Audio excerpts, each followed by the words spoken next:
You cannot be too proud. There is no shame in hardworking.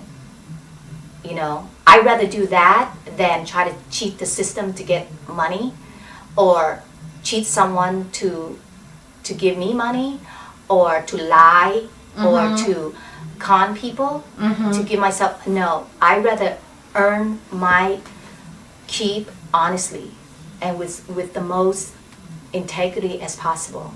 And I always tell myself all the time, no matter what, people can take anything away from me, but they can never take my integrity.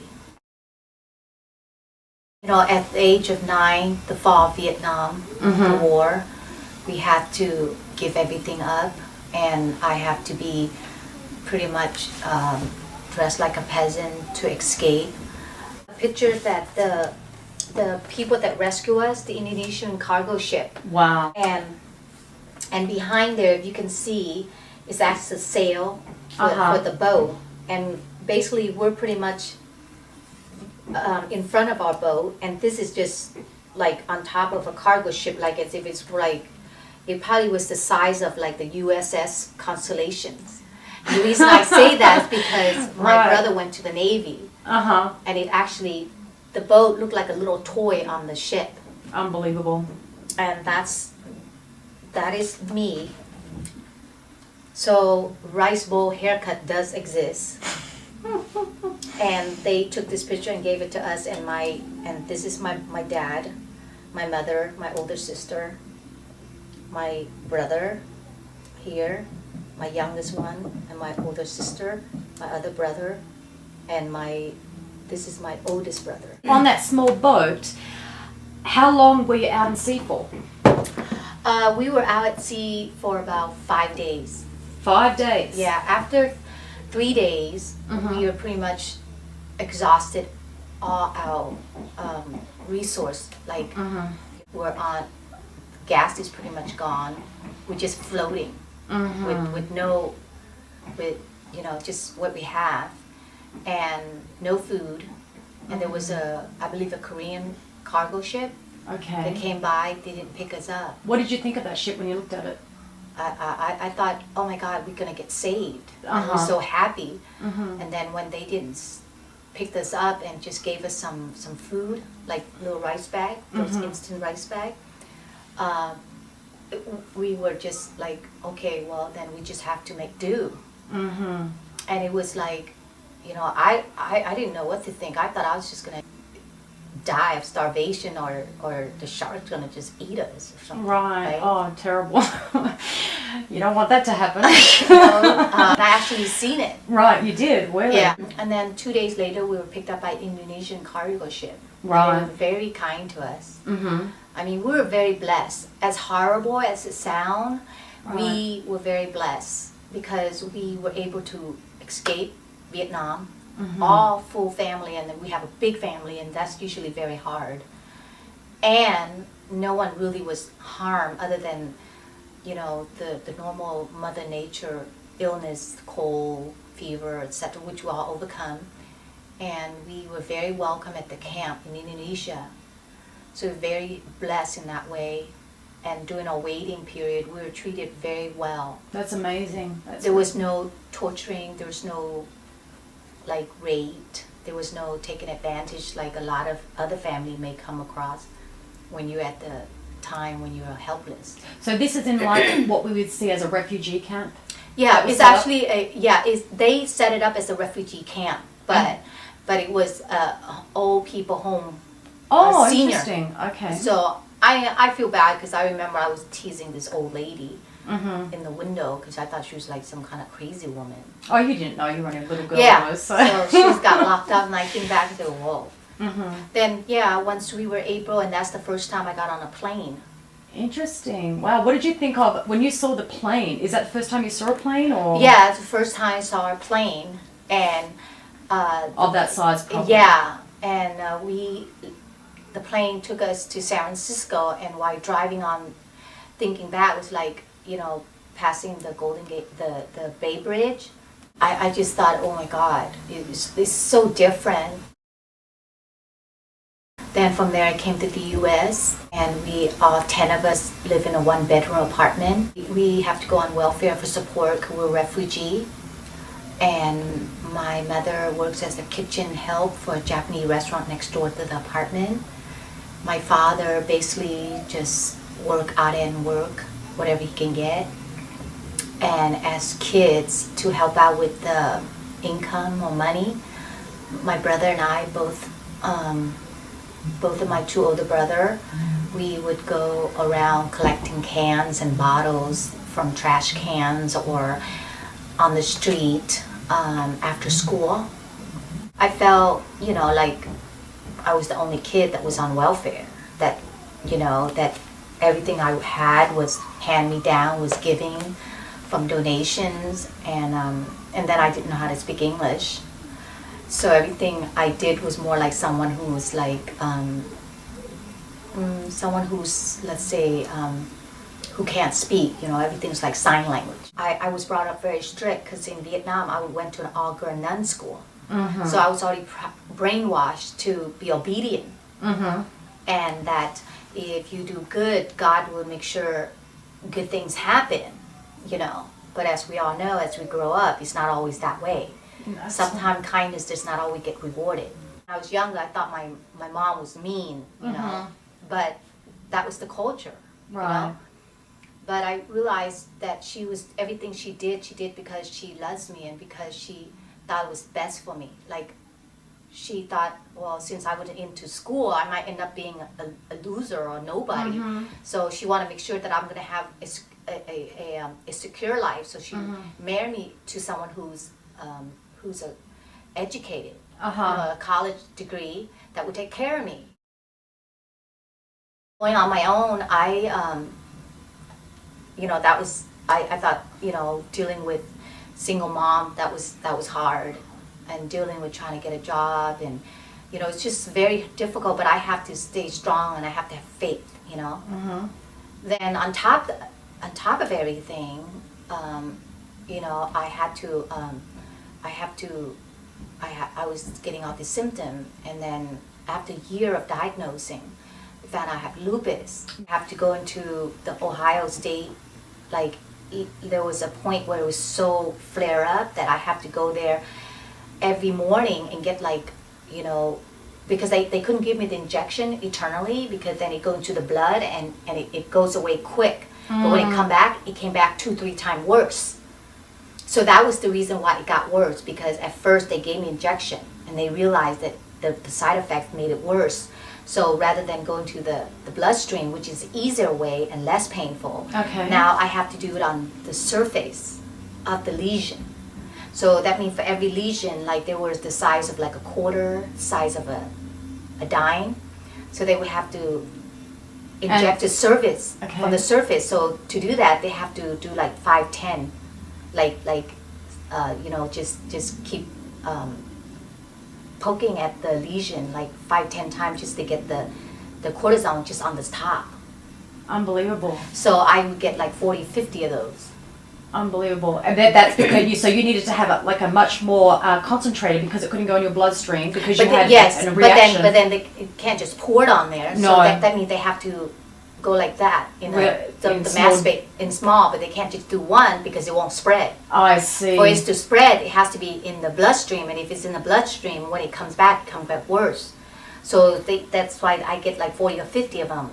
Just sit there and just being like needle. Wow. Like needle, and it's hard because it's on a raw surface, So that was I endure, but as painful as it sounds, it was not as bad as the itchy. It itched so bad that if I scratch, there would be skin on my nail, and there'd be blood. So it was very sort of sensitive to touch, and it was very weak. There's time when I have to sleep on I would literally have only satin sheet, nothing would, not even a slight friction. That's how sensitive. And there was time where it was so itchy, that was so uncontrollable, that I had to I went to a girlfriend's house, I poured a whole tub of bleach, pure bleach. Wow. And I dipped my whole self sit in there because I just... Oh, that sounds horrifying. Yeah, because but you know, if you just like desperate. When you're in desperation, you'll do anything to release. Yeah, I did everything I could, Right. other than that, you know, like shoot myself. You know, Right. I couldn't do that. So that was done. I overcome, and you know, faith. You turned to faith. Okay. And I just Because the doctors couldn't help you. They said they gave Yeah. you everything, like right, the and injections. they couldn't really diagnose me lupus then either. Right. So it'd been a whole year. And this was in 1996. It was like 96. It was very close to right after I moved out there. And then, so the reason I didn't like get divorced right away was because I needed the insurance for my ex-husband. Wow. Because he worked for a good company, and sales, retail, you don't get good coverage. So that was a blessing in itself. So then after all that, I just, you know, it does a lot to your self-esteem. You know, I figure, oh my God, that's why I got involved in the abuse relationship with that secret man. Because I thought, oh my God, this is the best I'll get. I mean, he's good looking, he's smart, educated. I should thank my lucky star. So this was the male from Cyprus. Yes. And this was after you divorced your husband? This is, I was not legally divorced, but Okay. legally separated. And already. you were 20? I was about, let me see, that was 97. Uh-huh. Okay, so I was probably 26. Okay. And at this time, your children were with their father? No, they were with me. Okay. Then when it got really bad, I sent them to their dad. Okay. Because I just couldn't see them going, you know, like when I sent them to their dad. I didn't want them to see their mother like that. So ill and sick, and they were Yeah. helpless. So they I couldn't do figured, anything. you know what? I just let my ex-husband raise them until I'm capable. And so 98, so when I was with him, after, you know, a while, he see that I suffer. So he said, let's go to Israel, the Holy Land. Okay.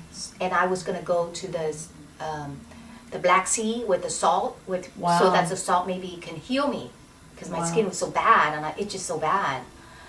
So that's when I got a vial of the holy water Oh, okay. from where they say with Jesus Christ, and I forgot what the temple name, but it's the temple where they kept the Jesus Christ coffin. Like Jerusalem? Yes. Okay. Uh-huh. And that's amazing. So you're getting to the point now where you've tried everything. You've gone to doctors, you've tried injections, and you've tried everything, and it's like you've just lost hope. So you've got to a point now, you're saying, oh, well, I gotta go nothing works. within. Home, and I remember I sit and I pray and I say, and I put it all over my body and I ask, you know, please, dear God, make it go away, make it go away, and I'll be good and I'll be better, and I want to survive. If you take me, it's okay, but if you take me, I have my children. I need to survive for my children. If you spare me, I'll be good. I'll be good in every way. I'm a very honorable, so Yes. I made a promise, and I'm very like superstitious. So if I feel like, oh my God, you know, you promise, you cannot lie to God, because that's the way I was like. You're raised that way. I was raised that way in the nun. Right. So I hold truth to that, and I promise I'll do good, and I say that if I do bad, please show me the way to do right, and forgive me if I'm wrong, because it was never an intention. 98, you know, when I was in Israel, I came back, and then I went to work for Mercedes in Cleveland, Ohio. I think called Motor Car East or something, and that's where I worked there, and I liked it there, and then I went to get treatment for like psychiatry.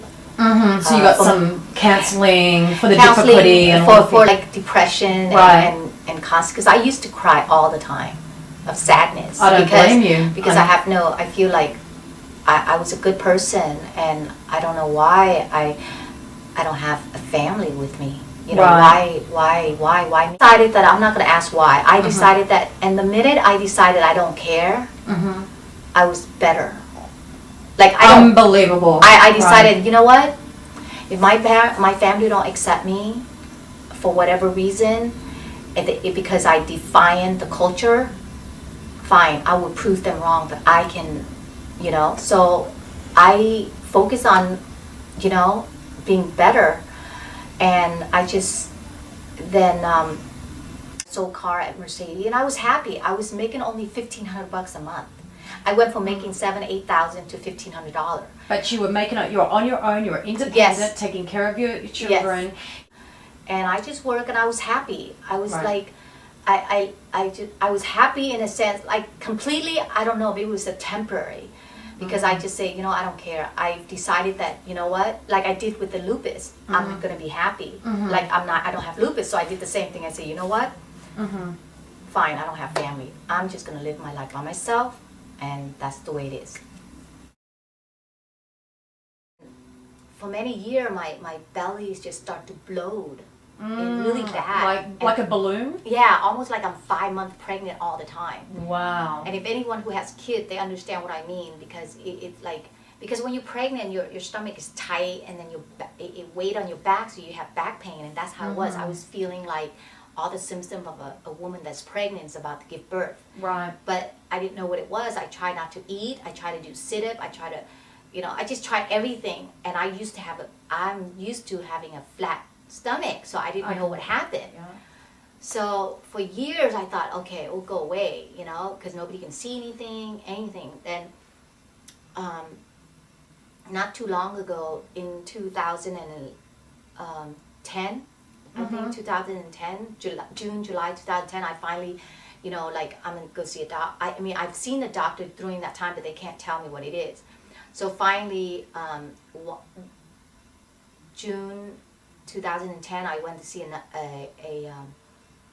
a specialist. You know, they detect something, they don't know what it is. Because I had hemorrhoid. Right. So I had surgery hemorrhoids. done. Okay. And when I had surgery done, and because I had that once when I had my baby, Right. and then I came back and it started bleeding. Oh, okay. And so then I had to have surgery done because it hurts really bad. And I had surgery done, and I was bedridden for 5 weeks. So, And they did all kinds of testing, and then I have to have like a more detailed, in-depth testing for like a pap smear. But my doctor, my OB, she called it the super pap smear. Like it's very intense, and that's where they found the fibroid. Right. I'd say the fibroid was like maybe the size of a lemon. And the fibroid was on your uterus. The fibroid was, yeah. And so they say that they need to remove it. Okay, so I thought, okay, maybe that's what made my stomach big. So I was like, oh God, I was like really like relieved. Right. So then after that test, you know, the fibroid removed, then they follow up, and then more tests done because the stomach didn't go away. That's when they found the lymphoma. Oh. So then I have to go see a specialist at Harriet Hospital, which is a cancer clinic in Berkeley. In Berkeley, okay. Yeah, and that was in June. Of 2010. Yes, and then I didn't know what, you know, and then the doctor, the first doctor I had, I didn't feel very comfortable. So I request for another doctor, and I have a new doctor, and he's very, very nice and very thorough. He was a Russian doctor, Krianovsky.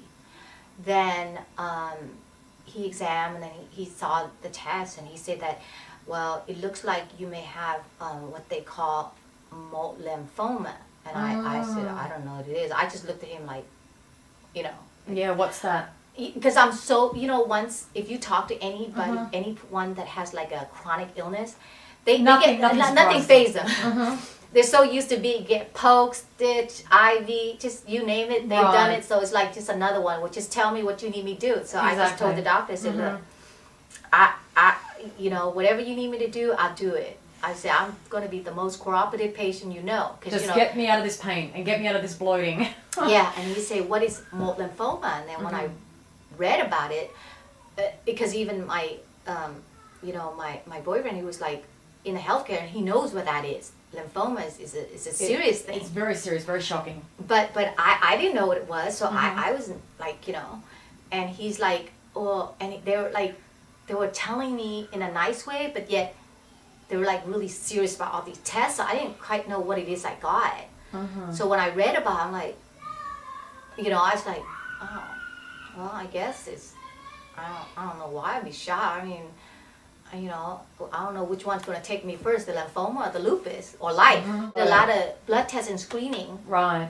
They were able to detect the lymphoma early and treat it. Right. So now I'm in a remission where they're just making sure that it doesn't come back.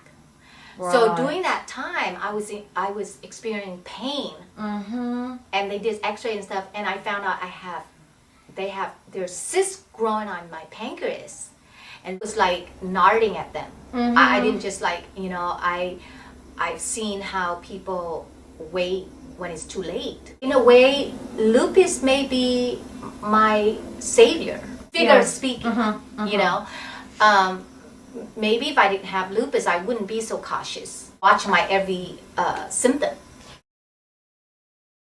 So comfortable to a point where you feel like, oh, nothing bothered me, nothing will hurt me, then that can be a problem.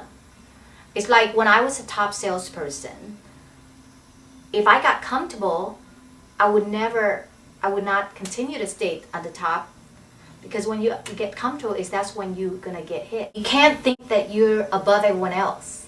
Right. It doesn't matter how much money you have. It doesn't matter who you are. The difference between the wealth and the not wealthy is that the wealthy, shame on them if they can't detect their illness early, because they got the money, they got the mean, and they got the ability. Right. So this fundraising is really to help those who cannot help themselves. And what I've learned is that I'm not afraid to ask for help. Right. Like sincere help, but not handout. There's a difference. Yes. Okay? That's like when that man asked me, is he giving me a handout? Let me take care of you. Come live with me. That's a handout. Yes. But I say, no, I don't want a handout. I want you, if you want to help me, then help me get a job. That's If you want to give and you want to help, you give and you help. Don't look for reason, well, why should I? This is what I do when I help people. Like the house I gave up in Ohio. Technically, I could charge her rent. Then I ask myself, what is it really that I could get? What is it really $400 a month does to me? In my position, not $400 worth to that other person, to me. It's not going to make or break me. But what is that house does for that woman? It makes a whole world of difference. And when we say donate, anything that stands between a cure and not cure is money, we shouldn't have any problem. Meaning give what you can. As if it doesn't make or break you or doesn't change your life, then what's the problem?